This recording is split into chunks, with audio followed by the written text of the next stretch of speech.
பழசையெல்லாம் சுட்டு தள்ளு, புதுசா இப்போ பிறந்தோம்னு எண்ணிக்கொள்ளடாடு. பயணம் எங்கே போனால் என்ன, பாதை 100 ஆனால் என்ன, தோட்டம் வச்சவன் தண்ணீர் விடுவான் சும்மா நில்லடா.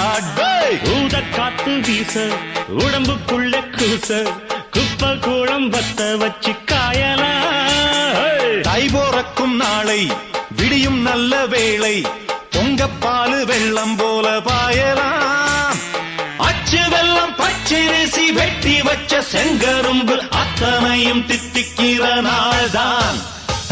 காட்டுக்குயிலு மனசுக்குள்ள பாட்டுக்கென்றும் பஞ்சம் இல்ல பாடத்தான். தவிலை தட்டு துள்ளிக்கிட்டு கவலை விட்டு